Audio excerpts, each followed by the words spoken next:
Conrad Mitzi misses Public Accounts Committee hearing after being admitted to hospital. 94% of prison wardens signed petition calling for Alex Dudley's return. And an employee left in charge of a Marsa Scala shop while its owner's son was dying steals €10,000. All this and more on Lovin Daily.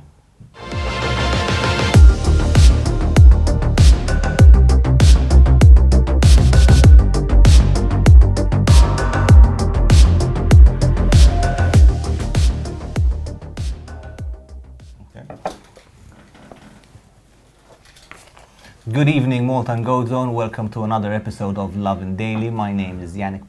With me is Diacono, and we're going to be running you through today's top stories. Before we start, just a quick reminder that our teaser for the grand reveal of the Lovin Malta Social Media Awards powered by Dragonara Casino is out. We'll be showing the clip at the end of today's show, so be sure to stay tuned for that.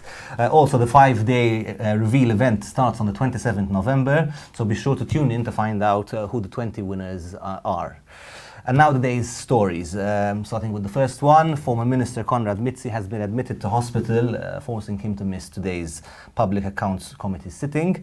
He was admitted to hospital yesterday evening with a fever and symptoms of diverticulitis, which in very general terms is an infection or inflammation of pouches that form on one's intestines.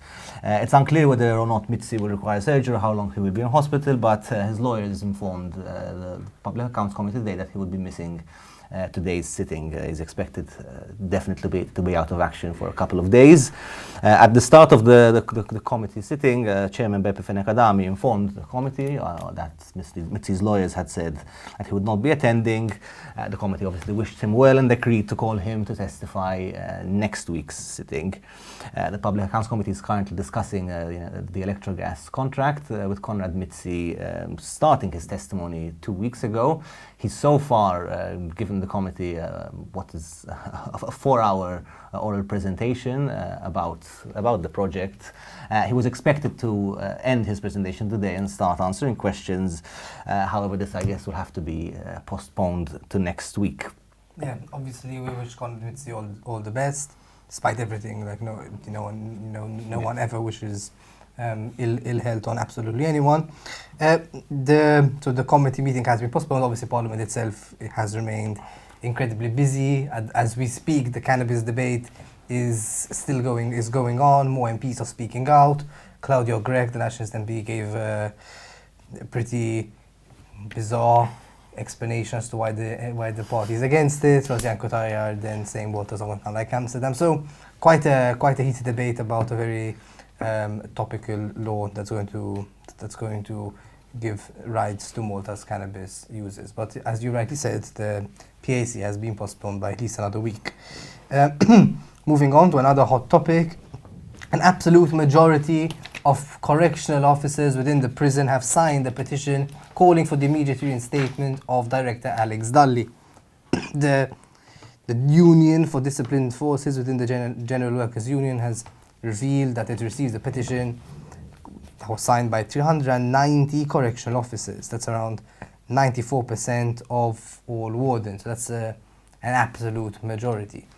And their reasons are numerous. They're saying Alex Dudley, that we used to be ignored for several years, no one used to take heed of us. Alex Dudley came in 3.5 years ago.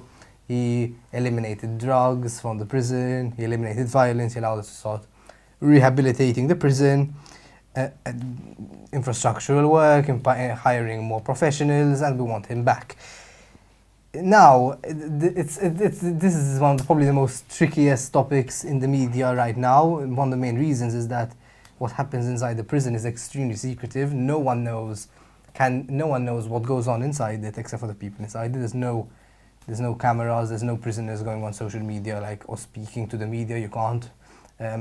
So you often hear it from sources, but there's different threads of information going around, right? There's two main narratives. One of the main narratives is that Alex Dudley was leading the prison with an iron fist, that he conducted a reign of terror, and abusing the prisoners, abusing everyone, and this would be kind of some form of Stockholm syndrome. The other one is like what these wardens are saying. Yes, he was a disciplinarian, but at the end of the day, this is what the prison needs.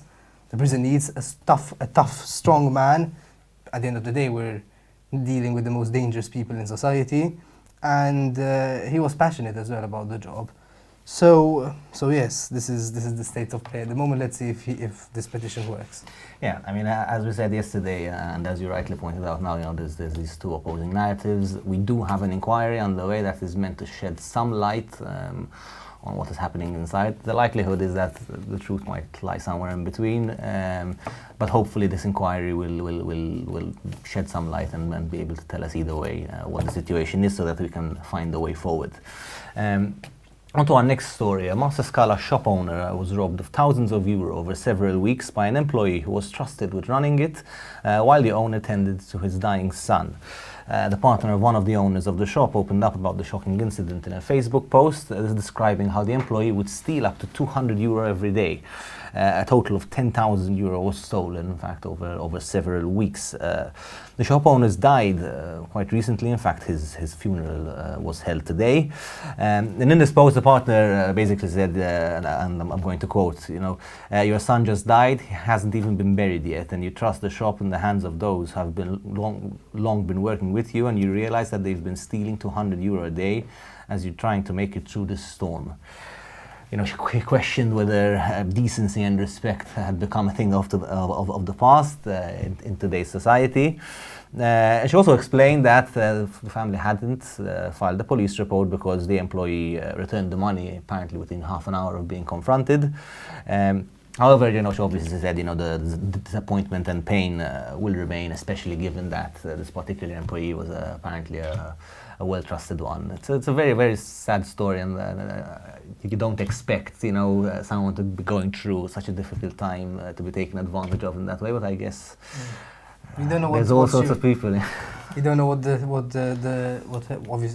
she was going through. Obviously, it's not to justify the stealing, but sometimes these incidents do shed a light on the fact that some people are living in extremely desperate situations. I mean, no one's going to rob from their boss, and it was quite a basic manner, right? Just skimming money from the top, like it's easy to get caught. So it does sound that there's going to be that there's some kind of desperation. And in fact, no police action is being taken because the shopkeeper said that I'm confident you returned all the money, and we're going to leave it at that. But yeah, there's just a spotlight on a social situation in Malta. Moving on to, it's quite ironic, and the other end of the spectrum from problems in society to the extreme high life of parts of Maltese society. As you might know, the stigma's going on at the moment. It's Malta's, it's calling it the Wales, but it's Malta's leading, one of Malta's leading conferences for iGaming companies. And they brought over Akon, the famous singer who has sang Lonely and other songs a few years ago, and the reason they got him over is twofold. So Akon has become very passionate about cryptocurrencies and blockchain in recent years. He's planning to build a massive city, which is nicknaming the real life Wakanda in Uganda, and he's launched a coin called Akon, which is going to be powering the city, and he's saying this is going to really give a well-needed injection of capital and of entrepreneurship to Africa, which, if true, will be an extremely great initiative. But of course, it's not only an entrepreneur; he's also a singer, and he will be singing tonight in Malta at Sky Club at around 9 p.m. this evening. Along, and it's going to be featuring 500 bottles of champagne. So you can imagine the people there, what kind of a party it's going to be. To top it off, he's not the only person performing. This really surprised me as a Liverpool fan. It's going to be Jibril Cisse, who's going to be performing there. You might know him as a former Liverpool player in that famous 3-3 FA Cup final against West Ham.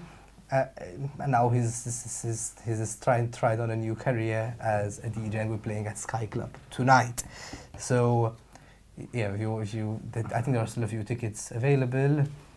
Who knew, right? Would you like to attend a party like that? Probably not, to be honest. It's not really my thing. Well, I mean, But I mean, it's good Ask to see. Jibril Cisse about Yes, what he thinks of Stephen Gerrard. I'm not quite sure about Cisse, but I mean, joking apart, it's nice to see a lot of big names attending these conferences. I mean, it is a sector Malta is trying to carve out, you know, its own little space in. So hopefully we'll have more and more of these acts and these names on the island. On to our final story. So one of Malta's leading writers has shared an experience that reveals how people shouldn't jump to conclusions when approaching people, and how, you know, sometimes it can actually land very badly. So the award-winning author Lara Calleja shared a message she had received from an unnamed individual who had approached her to tell her that he had worked with people with a disability for some 17 years, telling the author that people like her made him happy, that he could bring about change. Calleja said that while she knew the person had approached her with all the best intentions, being labelled and defined according to her appearance was something she did not believe was right. In fact, she said, you know, I've shared a screenshot to show you how ugly it is when you put someone under labels and different categories. Man, woman, trans, Muslim, disabled, white, black, red, you know, these labels don't say anything about the person, she said. Calleja pointed to a discussion online about you know, the typical approach to certain groups in Malta, and how they can be overbearing and offensive at times, which I guess we all know to be true. Speaking to Lovin Malta, you know, she said that people should never be thought of as a collective group, but, you know, everyone is his own individual and should be treated as such. She said that, you know, when people are grouped into categories, it becomes much easier to discriminate both negatively and positively. She went on to say that, you know, people who feel discriminated against and put into a specific category often feel constrained into behaving the way society expects them to. It was a very interesting discussion. I mean, the comments are still being left online. It's an interesting discussion about, you know, where the line is and how we should approach each other. If you have any thoughts, feel free to let us know. What do you think? I completely agree with him. I think it's quite a succinct blow at identity politics. That at the end of the day, that yes, there are similarities between us, and it can be easy for social and academic reasons to group people into categories with other people they've never have no connection with whatsoever, other than a certain characteristic. But at the end of the day, we're all individuals, and we should be treated like as such. And hopefully, the people at the top keep on realizing this. That's it from us today. Make sure you follow lovinmalta.com for all the latest developments, and have an evening full of lovin'.